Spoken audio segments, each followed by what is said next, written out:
Hello दोस्तों, मैं Rupesh Kumar Sahu Chandra academy के ऑनलाइन प्लेटफॉर्म में आपका हार्दिक स्वागत करता हूं। जैसा कि आप पोस्टर में देख रहे हैं, आज का हमारा टॉपिक है जनजाति आंदोलन। और ये जो टॉपिक है, ये हमारे लिए बहुत महत्वपूर्ण है। महत्वपूर्ण इसलिए है क्योंकि विगत 8 से 10 महीने में जितने भी एग्जाम हुए हैं, चाहे वो पीएससी के द्वारा आयोजित किए गए परीक्षाएं हो या व्यापम के द्वारा या डिपार्टमेंट के द्वारा, उन सभी एग्जामों में लगातार इस टॉपिक से सवाल आ रहे हैं। तो अगर हम इस स्ट्रेटजी को देखें तो हमारे आने वाले पीएससी प्री के एग्जाम के लिए ये टॉपिक बहुत महत्वपूर्ण है, क्योंकि इस टॉपिक से रिलेटेड सवाल अभी हाल फिलहाल में पूछे जा रहे एग्जामों में बहुत ज्यादा पूछे गए हैं। तो आइए हम अपने सीजीपीएससी प्री की तैयारी को एक और नया स्वरूप देते हैं, उसको और बेहतर करते हैं, इस टॉपिक को समझते हैं, पढ़ते हैं और याद करते हैं। आइए,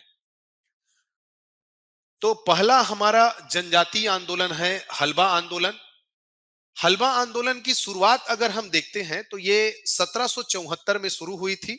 1774 से शुरू होकर के ये जो आंदोलन है, ये 1777 तक हुई थी। 1774 से 1777 तक ये आंदोलन संचालित हुआ था।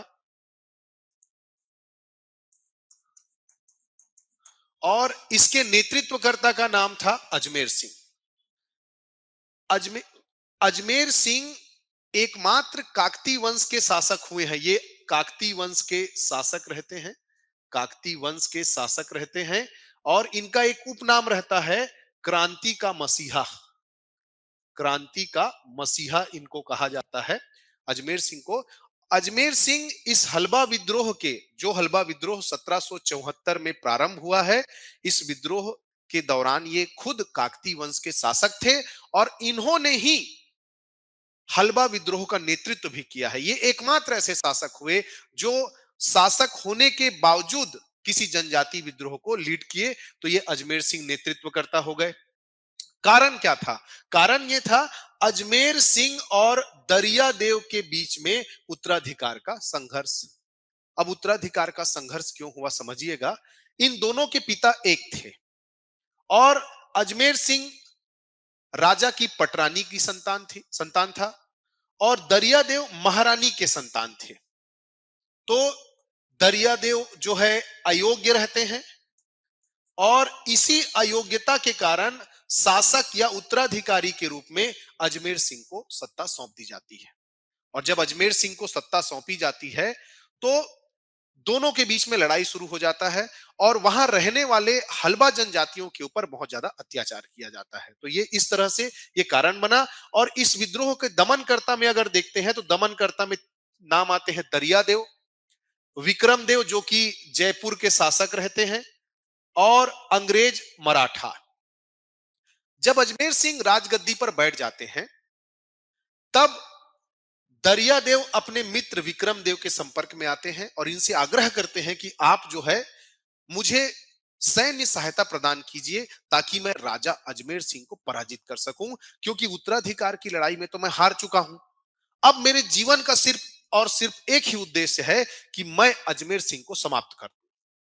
तो विक्रम देव जो है अंग्रेजों और मराठों से संपर्क करते हैं और दरियादेव को कहते हैं कि अंग्रेज और मराठा सैनिक हैं जो हमारी मदद करेंगे, लेकिन मदद के बदले उनको बहुत सारी धनराशि प्रदान करनी होगी या उनके शर्तों को हमको मानना होगा। तो दरियादेव, चूंकि दरियादेव ज्यादा दिमाग नहीं लगा रहे थे, उनका केवल एक ही उद्देश्य था कि कैसे भी अजमेर सिंह को पराजित करूं। तो दरियादेव ने हामी भर दी और ये सब मिलकर जो है अजमेर सिंह को पराजित कर देते हैं। 1777 में अजमेर सिंह पराजित होता है और अजमेर सिंह के पराजित होते ही इस हलबा विद्रोह का दमन हो जाता है।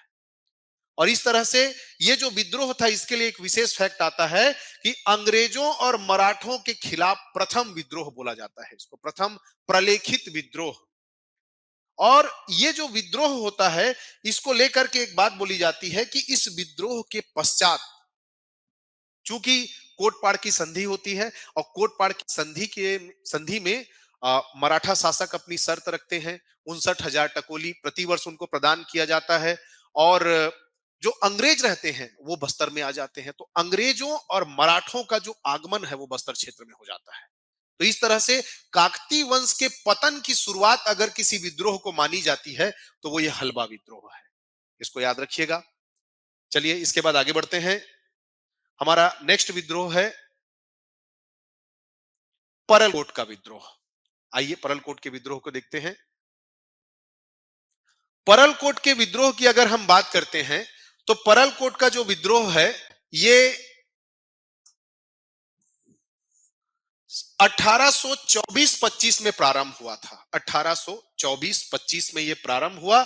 इस समय काकती वंश के शासक रहते हैं महिपाल देव। महिपाल देव को याद रखना है। और नेतृत्वकर्ता गेन सिंह को याद रखिएगा। परलकोट विद्रोह के नेतृत्वकर्ता का नाम था गेन सिंह। 1824-25 में परलकोट का विद्रोह शुरू होता है।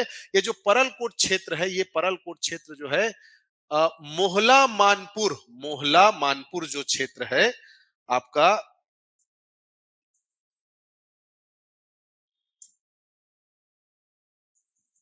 मोहला मानपुर और जो कांकेर है, इन दोनों के बीच का जो क्षेत्र है इसी क्षेत्र को परलकोट क्षेत्र कहते हैं। जिधर से आपकी कोटरी नदी जहां से गुजरती है वहां से ये विद्रोह शुरू हुआ।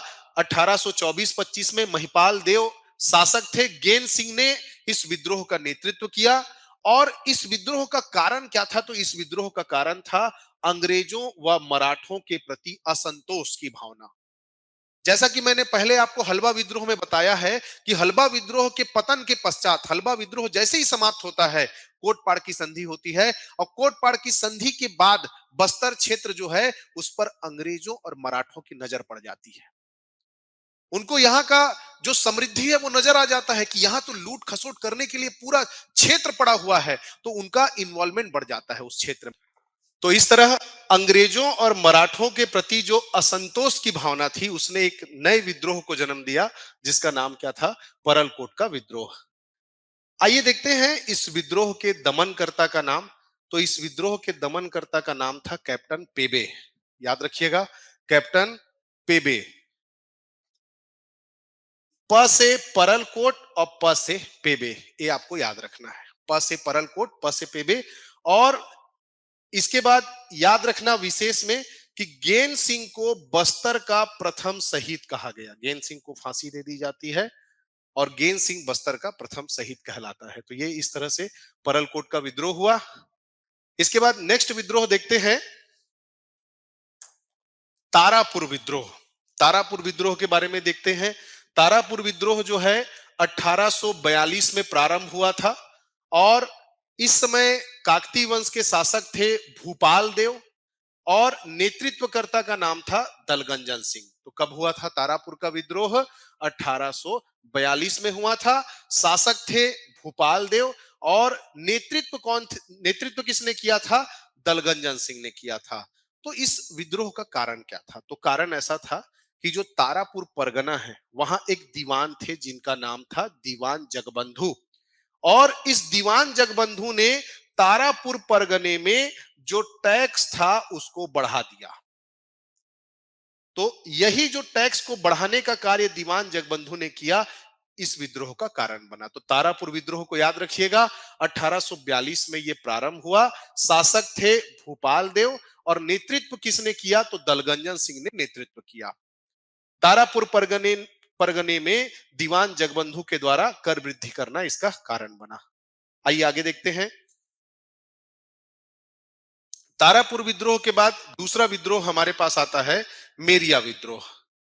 तो मेरिया विद्रोह के बारे में याद रखेंगे। ये विद्रोह जो है 1842, जिस साल तारापुर विद्रोह हुआ है उसी साल मेरिया विद्रोह भी होता है 1842। तो 1842 में आपको दो विद्रोह याद रखना है। 1842 में दो विद्रोह, एक कौन सा? तारापुर विद्रोह। दूसरा कौन सा? मेरिया विद्रोह। तो मेरिया विद्रोह में शासक रहते हैं सेम भूपाल देव। काकती वंश के शासक रहते हैं भूपाल देव और इसका नेतृत्व करते हैं हिड़मा मांझी। हिड़मा मांझी जो है इसका नेतृत्व करते हैं। कारण क्या था? दंतेश्वरी मंदिर में नर बलि प्रथा पर रोक लगा दी गई। क्या होता था कि दंतेश्वरी मंदिर में हर नवरात्रि एक पुरुष की बलि दी जाती थी, और जिस पुरुष की बलि दी जाती थी उसी को कहा जाता था मेरिया। मेरिया का अर्थ ही होता था कि जिसकी बलि दी जा रही है वही मेरिया है। तो अंग्रेज लोग देखे कि यार जमाना कहां से कहां निकल गया है और इन लोग आज भी नर बलि दे रहे हैं। तो उनको समझाने के लिए एक अधिकारी आए थे जिनका नाम था मैकफरसन। एक अधिकारी आए थे, मैकफरसन नामक एक अधिकारी आए थे जनजाति लोगों को समझाने के लिए, क्योंकि जनजाति लोग हिड़मा मांझी के नेतृत्व में बहुत ज्यादा उग्र हो गए थे। तो मैकफरसन आए, मैकफरसन समझाने की कोशिश किए, लेकिन मैकफरसन समझा नहीं पाए। तब आते हैं कैंपबेल, और कैंपबेल के द्वारा इस विद्रोह का दमन किया जाता है।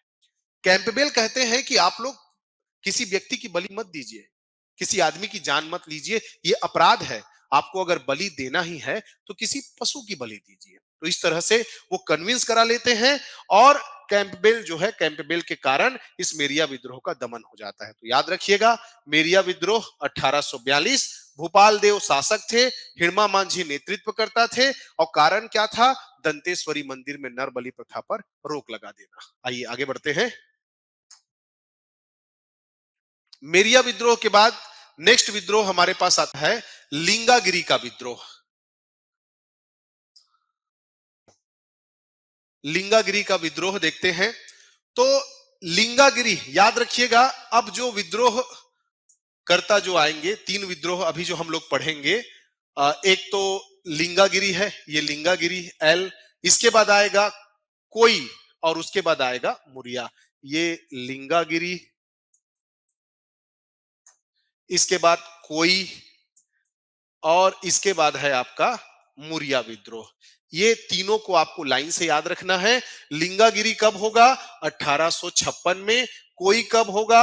1859 में। और मुरिया कब होगा? 1876 में। 56, 59, 76, ये तीनों विद्रोह को एक साथ याद रखना है। LKM करके याद रखिएगा।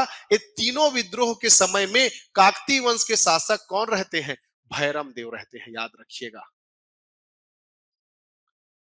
तो 1856 में पहला लिंगागिरी का विद्रोह प्रारंभ होता है। शासक भैरम देव रहते हैं, और नेतृत्वकर्ता का नाम रहता है धुरवा राम माड़िया। धुरवा राम माड़िया, इसको याद रखेंगे। और इसका कारण क्या था? तो 1854 में जब हड़प नीति के तहत मराठा साम्राज्य का ब्रिटिश साम्राज्य में विलय कर दिया गया, और जब विलय कर दिया गया तो हमारा छत्तीसगढ़ भी नागपुर के मराठा साम्राज्य के अधीन था। तो हमारा छत्तीसगढ़ का भी विलय हो गया अंग्रेजों के साम्राज्य में। तो इसी बात का विरोध प्रकट करने के लिए लिंगागिरी का विद्रोह हुआ। तो बस्तर को ब्रिटिश साम्राज्य में शामिल कर दिया गया। अब छत्तीसगढ़ के साथ साथ बस्तर का भी ब्रिटिश साम्राज्य में विलय हो गया। तो ये कारण बना इस लिंगागिरी विद्रोह का, जो कि 1856 में भैरम देव के शासन काल में धुरवा राम माड़िया के द्वारा शुरू किया गया था। फिर याद रखना है, इस विद्रोह को एक और नाम दिया जाता है, बस्तर का महान मुक्ति संग्राम कहा जाता है। बस्तर का महान मुक्ति संग्राम किस विद्रोह को कहा जाता है? तो याद रखिएगा, लिंगागिरी का विद्रोह 1856। और धुरवा राम माड़िया को बस्तर का दूसरा शहीद कहते हैं। पहला शहीद किसको कहते हैं? गेन सिंह को कहते हैं। दूसरा शहीद बस्तर का किसको कहा गया? धुरवा राम माड़िया को कहा गया। ये विद्रोह कब हुआ था? 1856 में हुआ था, याद रखिएगा। चलिए अब आगे चलते हैं। नेक्स्ट कोई विद्रोह 1859। आइए दोस्तों, अब आता है कोई विद्रोह। तो जैसा कि मैंने आपको बताया है, कोई विद्रोह कब हुआ था? तो कोई विद्रोह जो है 1859 में हुआ था, और शासक सेम रहेगा, भैरम देव। और इसके नेतृत्वकर्ता का नाम याद रखना है, नांगुल दोरला। इसके नेतृत्वकर्ता का नाम था नांगुल दोरला। लिंगागिरी के नेतृत्वकर्ता का नाम धुरवा राम माड़िया, इसके नेतृत्वकर्ता का नाम नांगुल दोरला। कारण क्या था? बस्तर में साल वृक्षों की कटाई। अब ये बस्तर में साल वृक्षों की कटाई का मतलब क्या है? तो एक अंग्रेज थे जिनका नाम था ग्लासफर्ड। ग्लासफर्ड एक अंग्रेज थे, और ये ग्लासफर्ड जो है हैदराबाद की कंपनी, हैदराबाद की कंपनी को कॉन्ट्रैक्ट दिए थे कि वो बस्तर क्षेत्र में जो साल वृक्ष की लकड़ी है उसकी कटाई करे। इसी के विरोध में यह विद्रोह शुरू हुआ 1859 में। किसके नेतृत्व में? नांगुल दोरला के नेतृत्व में 1859 में कोई विद्रोह प्रारंभ हुआ। कारण क्या था? बस्तर में साल वृक्षों की कटाई। नेक्स्ट, नारा दिया गया इस विद्रोह के दौरान, एक साल वृक्ष के पीछे एक सिर। कहने का तात्पर्य यह है कि जो जनजाति लोग थे उन्होंने सीधा सीधा एक स्टेटमेंट जारी कर दिया कि अगर आप एक साल वृक्ष को काटोगे तो हम आपका एक सिर काट देंगे। ये एक साल वृक्ष के पीछे एक सिर। और ये छत्तीसगढ़ का पहला ऐसा जनजाति विद्रोह है जिसका संबंध किससे था? पर्यावरण से था। याद रखिएगा, पर्यावरण से संबंधित विद्रोह है। इस विद्रोह की तुलना चिपको आंदोलन से भी की जाती है। यह हुआ हमारा कोई विद्रोह जो 1859 में नांगुल दोरला के नेतृत्व में हुआ था। इस समय शासक थे भैरम देव। आगे बढ़ते हैं। कोई विद्रोह के बाद नेक्स्ट विद्रोह आता है हमारा मुड़िया विद्रोह। मुड़िया विद्रोह में देखते हैं शुरुआत कब हुई थी? 1876 में इसकी शुरुआत हुई। 1876 में शासक कौन था? जैसा कि मैं आपको बता चुका हूं, भैरम देव, है ना। LKM, लिंगागिरी, कोई, मुड़िया, ये 56, ये 59 और ये 76, ये हो गया। किसके नेतृत्व में हुआ? झाड़ाराम सिरहा। झाड़ाराम सिरहा के नेतृत्व में मुड़िया विद्रोह हुआ था। इसको आपको याद रखना है। लिंगागिरी विद्रोह धुरवाराम माड़िया, कोई विद्रोह नांगुल दोरला, मुड़िया विद्रोह झाड़ाराम सिरहा। उसके बाद इस विद्रोह का कारण क्या था? तो दीवान गोपीनाथ कपड़दार और मुंशी आदित्य प्रसाद, ये दो लोग थे। एक था दीवान जिसका नाम क्या था? इसका नाम था गोपीनाथ कपड़दार, और एक मुंशी था जिसका नाम था आदित्य प्रसाद। ये दोनों इतना शोषण कर रहे थे आम जनता का, जनजाति लोगों का, कि जनजाति लोग डरे हुए थे। और यही डर बाद में एक विद्रोह का रूप ले लिया जिसको बोला गया मुड़िया विद्रोह, जो 1876 में भैरम देव के शासन काल में झाड़ा सिरहा के नेतृत्व में प्रारंभ हुआ था। कारण क्या था? दीवान गोपीनाथ कपड़दार और मुंशी आदित्य प्रसाद का आतंक और अंग्रेजों की दमनकारी नीतियां। इसके दमनकर्ता का नाम क्या है? तो इस विद्रोह के दमनकर्ता का नाम है मैक जॉर्ज। मैक जॉर्ज ये वही अंग्रेज है जिसने मुड़िया विद्रोह का दमन किया। ये याद रखिएगा। इसके बाद याद रखना है कि इस विद्रोह को बस्तर का स्वाधीनता संग्राम कहा जाता है। बस्तर का स्वाधीनता संग्राम, ठीक है। बस्तर का स्वाधीनता संग्राम किसको कहते हैं? मुड़िया विद्रोह को। और बस्तर का महान मुक्ति संग्राम, बस्तर का महान मुक्ति संग्राम किसको बोला गया? तो ये बोला गया है लिंगागिरी विद्रोह को, ठीक है। ये बस्तर का स्वाधीनता संग्राम था, मुड़िया विद्रोह 1876 भैरम देव के शासन काल में झाड़ा सिरहा के नेतृत्व में। आगे नेक्स्ट विद्रोह देखते हैं, भूमकाल का विद्रोह।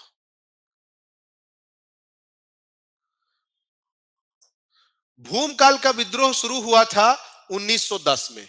अगर इसका एग्जैक्ट डेट देखा जाए तो एग्जैक्ट डेट है आपका 2 फरवरी 1910। 2 फरवरी 1910 को जो पुष्पाल बाजार की लूट हुई थी, पुष्पाल बाजार की लूट जो हुई थी, उसी दिन से ये विद्रोह प्रारंभ माना जाता है। इसको याद रखिएगा, 2 फरवरी 1910 या केवल 1910, पुष्पाल बाजार की लूट पहली घटना। इस विद्रोह का पहला घटना क्या रहता है? ये पुष्पाल बाजार की लूट। अब याद रखेंगे किसके शासनकाल में यह विद्रोह हुआ? तो राजा थे रुद्र प्रताप देव।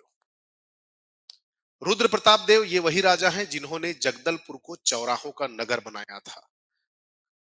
रुद्र प्रताप देव। और किसके नेतृत्व में यह हुआ? गुंडाधुर।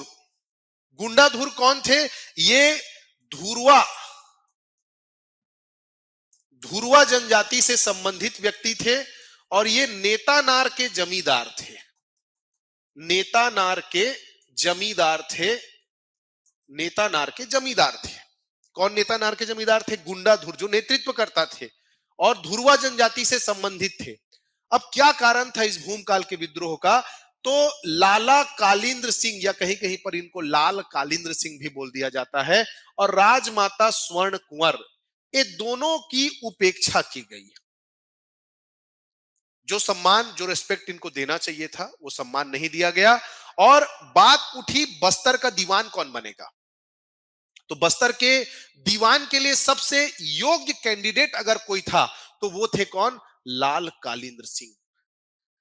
इनका बस्तर के आदिवासियों से बहुत अच्छा संबंध था। बस्तर के आदिवासी इनको भगवान की तरह पूजते थे, और बस्तर के आदिवासी चाहते थे कि लाला कालिंद्र सिंह जो है वो क्या बने?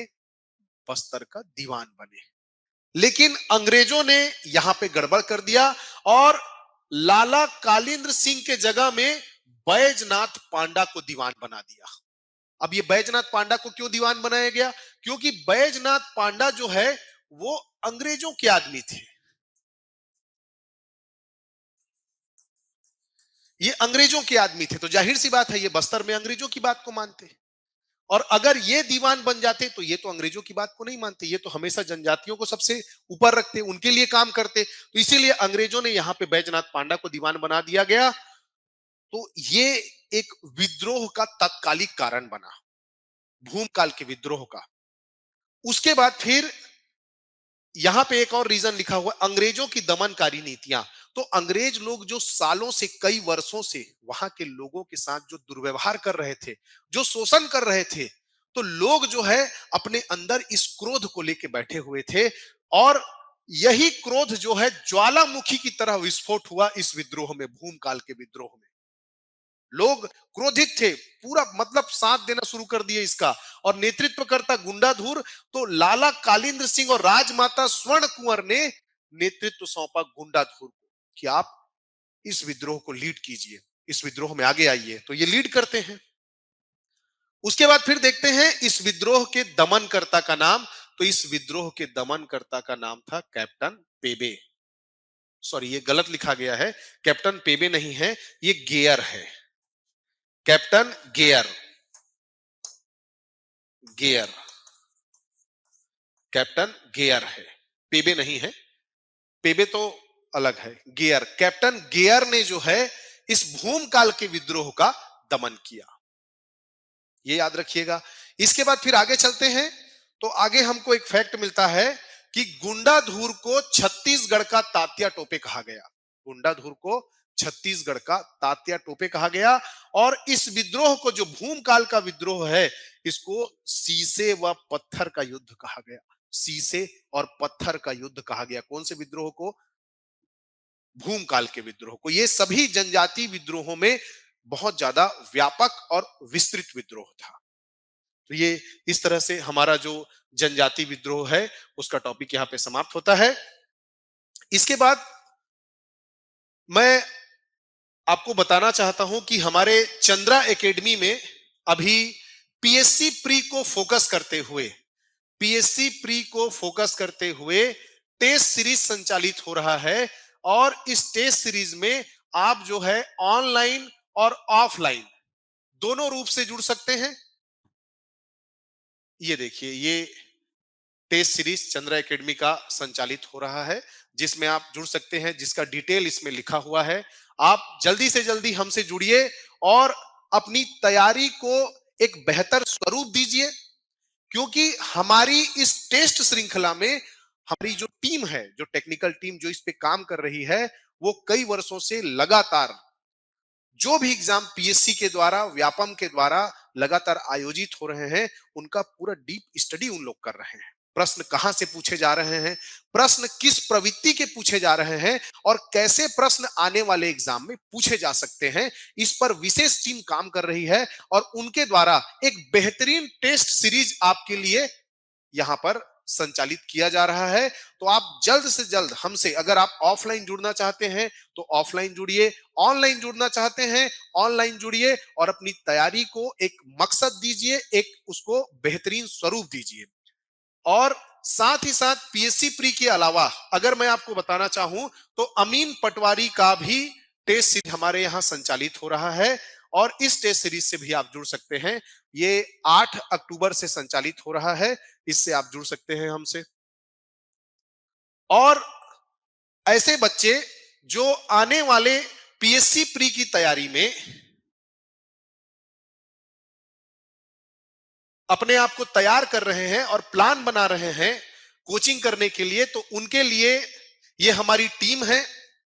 और हमारी इस टीम में अनुभव की कोई कमी नहीं है, तकनीक की कोई कमी नहीं है। वेल एजुकेटेड सेलेक्टेड ये फैकल्टी की एक टीम है। इस टीम के द्वारा आपको व्यापक स्तर पर हम पीएससी की तैयारी करवाएंगे और न सिर्फ पीएससी की बल्कि आने वाले व्यापम के एग्जाम या सब इंस्पेक्टर की परीक्षा, व्यापम की परीक्षा, जो अभी अधीक्षक का एग्जाम, असिस्टेंट प्रोफेसर का एग्जाम, इन सभी एग्जामों के लिए हम आपको तैयार करेंगे। तो ये हमारी जो टीम है 10 का दम, इससे आप जुड़िए और आप डेमो क्लास देखिए। आप डेमो क्लास पे बैठ के देखिए आपको क्या अनुभव होता है, उसके बाद आप आगे का प्रोसीजर कीजिए। तो सबसे पहले हमको मौका दीजिए।